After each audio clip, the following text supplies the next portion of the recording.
कांग्रेस के नेता राहुल गांधी वैसे कहने को तो लोकसभा में नेता प्रतिपक्ष हैं, लेकिन एक सवाल हमेशा बना रहता है कि क्या वे इस पद को डिजर्व करते हैं।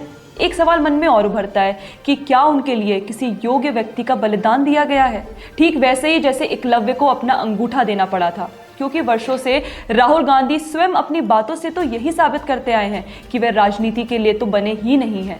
अब हाल ही में उनका लोकसभा में दिया गया भाषण सुन लीजिए। पहले वे 6-7 साल के बच्चे को युवा बताते हैं और फिर एकलव्य की कहानी सुनाते हैं। हजारों साल पहले एक युवा 6-7 साल का युवा हर रोज सुबह उठ के 4 बजे उठ के बच्चा फिर कहते हैं तपस्या का अर्थ है शरीर में कर्मी पैदा करना। खैर, अब जब राहुल गांधी ने तपस्या पर चर्चा छेड़ ही दी है तो क्यों ना इतिहास के उन पन्नों को पलटा जाए जब कांग्रेस और नेहरू गांधी परिवार ने कई प्रतिभाशाली और डिजर्विंग एकलव्यों का अंगूठा काट दिया था। महाभारत में तो केवल एक ही एकलव्य था, पर कांग्रेस ने ना जाने कितने एकलव्यों का अंगूठा कटवा लिया। इस सूची में कौन कौन बड़े नाम हैं, जानने के लिए वीडियो के अंत तक बने रहिएगा। इसके लिए हमें आजादी से भी थोड़ा पीछे जाना पड़ेगा। साल था 1928।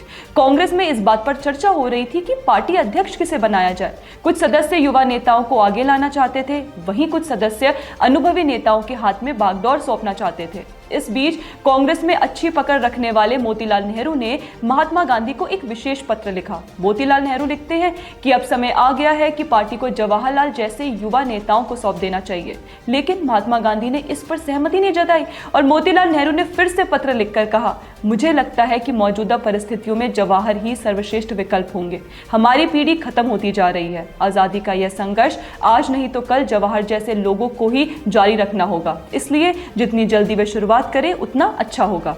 इसके बाद जवाहरलाल नेहरू को आगे वर्ष 1929 में कांग्रेस के लाहौर अधिवेशन में अध्यक्ष बना दिया गया और किसी डिजर्विंग युवा नेता का अंगूठा नेहरू परिवार ने मांग लिया। फिर साल आता है 1936। फैसपुर कांग्रेस सम्मेलन में नेहरू के दोबारा पार्टी अध्यक्ष चुनने का प्रस्ताव आया तो सरदार पटेल ने उसका जोरदार विरोध किया। पटेल ने महात्मा गांधी के सचिव महादेव देसाई को पत्र लिखा, जिसमें नेहरू को ऐसा सजा हुआ दूल्हा कहा जो जितनी भी लड़कियां देखे सबसे शादी करने के लिए तैयार है। सरदार पटेल ने यहां तक कहा कि अगर जवाहरलाल पार्टी अध्यक्ष के पद पर बने रहते हैं तो उनके पास पार्टी की सदस्यता छोड़ने के अलावा कोई विकल्प नहीं बचेगा। लेकिन फिर एक बार नेहरू अध्यक्ष बने और सरदार पटेल को एकलव्य बना दिया गया।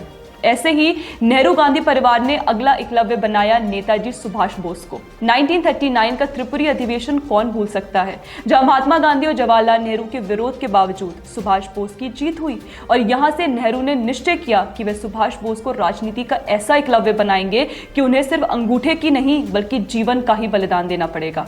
सुभाष बोस और नेहरू के बीच संवाद की एक झलक से आप समझ जाएंगे। सुभाष बोस नेहरू को पत्र लिखते हैं कि निजी और सार्वजनिक जिंदगी में मैंने हमेशा आपका सम्मान किया, मैंने हमेशा आपको अपना बड़ा भाई समझा और अक्सर आपकी सलाह ली है, लेकिन मेरे प्रति आपका रवैया हमेशा अस्पष्ट रहा है। जब कुछ खास लोगों का जिक्र हो तब तो आप चाहते हैं कि हम लोगों को भूल जाएं, लेकिन जब सुभाष बोस दोबारा चुनाव में खड़े होते हैं तब तो आप व्यक्तित्व को नजरअंदाज कर सिद्धांतों की बात करते हैं, लेकिन जब मौलाना आजाद दोबारा चुनाव लड़ने की बात करते हैं तो आपको उनके कसीदे पढ़ने से कोई परहेज नहीं होता। और नेहरू जवाब में अपने पत्र में क्या लिखते हैं? नेहरू कहते हैं कि मुझे लगा कि आप कांग्रेस का दोबारा अध्यक्ष बनने के लिए कुछ ज्यादा ही आतुर हैं। अंततः सुभाष बोस को कांग्रेस से इस्तीफा देना पड़ा। उन्होंने एक नई पार्टी फॉरवर्ड ब्लॉक का गठन किया। रूप से सफलतापूर्वक भारत से बाहर गए अलग अलग वैश्विक नेताओं से मिले, अपने दम पर आजाद हिंद फौज खड़ी की। कुल मिलाकर कांग्रेस में नेता बनने का मौका ना मिलने के बावजूद वो क्या कुछ कर सकते थे उन्होंने ये दिखा दिया था। बताया तो ये भी जाता है कि सुभाष बोस की गुमनामी के 20 साल बाद तक नेहरू उनके परिवार की जासूसी करवाते रहे। ऐसा ही फिर 1946 में हुआ जब कांग्रेस के नए अध्यक्ष की तलाश शुरू हुई। तब कांग्रेस अध्यक्ष होने का मतलब था भविष्य का प्रधानमंत्री। उस समय कांग्रेस अध्यक्ष का चुनाव प्रांतीय कांग्रेस कमेटियां करती थी और खास बात थी कि किसी भी प्रांतीय कमेटी ने जवाहरलाल नेहरू के नाम का प्रस्ताव नहीं किया था। कांग्रेस की 15 प्रांतीय कमेटियों से 12 सरदार वल्लभ भाई पटेल के पक्ष में थी, लेकिन फिर भी सरदार पटेल को किनारे किया गया और नेहरू अध्यक्ष बने, फिर आगे चलकर प्रधानमंत्री भी बने। स्वतंत्रता के पश्चात पुरुषोत्तम दास टंडन कांग्रेस में एक बड़े नेता के तौर पर जाने जाते थे। माना जाता है कि टंडन सरदार पटेल के प्रिय थे, लेकिन नेहरू से उनके विचार नहीं मिलते थे। वर्ष 1950 में कांग्रेस अध्यक्ष पद के चुनाव में टंडन विजयी हुए और नेहरू के प्रत्याशी पराजित हो गए। इस हार से नेहरू इतने आहत हो चुके थे कि उन्होंने कार्यकारिणी में रहने से ही इनकार कर दिया था। लेकिन स्थिति ये थी कि टंडन कांग्रेस व सरकार पर से पंडित नेहरू का प्रभाव समाप्त करने में विफल रहे। दरअसल कांग्रेस ने उन्हें अध्यक्ष के तौर पर कभी अपनाया ही नहीं था। इसके बाद पंडित नेहरू के दबाव में आकर उन्हें अध्यक्ष पद से त्यागपत्र देना पड़ा। नेहरू ने सिर्फ सरदार पटेल, पुरुषोत्तम दास टंडन का ही अंगूठा नहीं मांगा, बल्कि एक और व्यक्ति थे जो नेहरू की नजरों में इतना खटके कि उनका राजनीतिक जीवन खत्म करने के लिए पूरा जोर लगा दिया। वे थे आचार्य जेबी कृपलानी। जिंदगी का बड़ा हिस्सा आजादी की लड़ाई में खपाने वाले कृपलानी कांग्रेस के अध्यक्ष रह चुके थे। लंबे समय तक पार्टी में महामंत्री की भी जिम्मेदारी निभाई, लेकिन आजादी के कुछ दिनों बाद ही उन्हें कांग्रेस छोड़नी पड़ी। इसके बाद नेहरू ने पूरा प्रयास किया कि उन्हें कैसे भी करके हर चुनाव में पराजित किया जाए, चाहे वह पहला आम चुनाव हो या फिर 1961 का चुनाव। तो ये 1961 की बात है। भारत और चीन के संबंध बेहद तनावपूर्ण थे। आचार्य कृपलानी ने खास तौर से रक्षा मंत्री मेनन के खिलाफ मुहिम छेड़ रखी थी और तभी आम चुनावों की घोषणा हो गई। कृपलानी ने मुंबई में रक्षा मंत्री मेनन के खिलाफ चुनाव लड़ने का ऐलान कर दिया। कृपलानी को लग रहा था कि वो मेनन को चुनाव में हराकर देश को चीन के संकट से बचा लेंगे, लेकिन प्रधानमंत्री नेहरू ने कृपलानी को हराने के लिए पूरा जोर लगा दिया। पहले गोवा में मिलिट्री एक्शन से रक्षा मंत्री मेनन को चुनावी लाभ दिलवाया और फिर मेनन के चुनाव प्रचार के लिए तब के सुपरस्टार दिलीप कुमार से भी दरखास्त की। दिलीप कुमार की कई रैलियां करवाई गई और कृपलानी चुनाव हार गए। जो नेहरू ने अपने बड़े नेताओं के साथ किया, वह इंदिरा गांधी ने दलितों के नेता बाबू जगजीवन राम के साथ किया। जगजीवन राम के साथ जो दलित समाज था, उसका पहले कांग्रेस ने पूरा इस्तेमाल किया और फिर जब उनकी मेहनत का फल उन्हें देने का नंबर आया तो उन्हें किनारे कर दिया गया। इंदिरा गांधी बाबू जगजीवन राम पर भरोसा तक नहीं करती थी।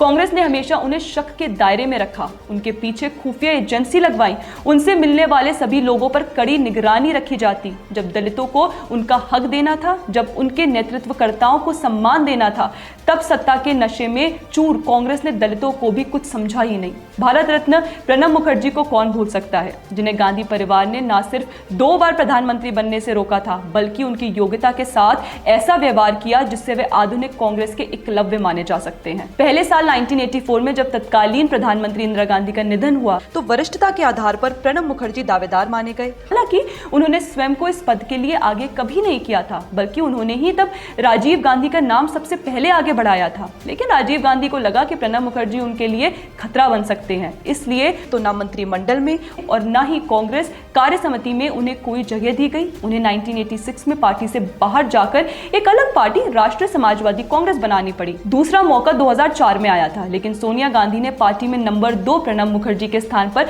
मनमोहन सिंह को प्रधानमंत्री पद के लिए चुना, जबकि एक जमाने में मनमोहन सिंह प्रणब दा के अंडर काम करते थे। वर्ष 2012 में भी जब कांग्रेस पार्टी ने उन्हें राष्ट्रपति पद के लिए अपना उम्मीदवार बनाया, तो तब सोनिया गांधी नहीं चाहती थी वे राष्ट्रपति बने, क्योंकि सोनिया गांधी उन्हें वफादार नहीं समझती थी। सोनिया गांधी के इसी अहंकार की कीमत 2 और नेताओं को एकलव्य बनकर चुकानी पड़ी थी। जब विदेशी मूल की सोनिया गांधी ने कांग्रेस के अध्यक्ष पद पर दावेदारी की थी, तो राजेश पायलट और जितेंद्र प्रसाद ने इस वंशवाद के खिलाफ आवाज उठाई थी। राजेश पायलट ने सोनिया गांधी के खिलाफ चुनाव लड़ने की इच्छा जाहिर की थी, लेकिन इसके कुछ समय बाद ही उनकी दुर्घटना से मौत हो गई। वहीं वर्ष 2000 में जितेंद्र प्रसाद ने कांग्रेस अध्यक्ष पद के लिए सोनिया गांधी के खिलाफ चुनाव लड़ा था, जिसमें उन्हें सिर्फ 94 वोट मिले। लेकिन इसके बाद वर्ष 2001 में उनकी भी संदिग्ध परिस्थितियों में मृत्यु हो गई थी। आज कांग्रेस के शहजादे राहुल गांधी एकलव्य की कहानी तो सुनाते हैं, लेकिन अपने इतिहास को याद करना भूल जाते हैं कि उनके गांधी परिवार के अहंकार ने कांग्रेस के भीतर ही कितने योग्य व्यक्तियों के राजनीतिक जीवन को लील लिया था।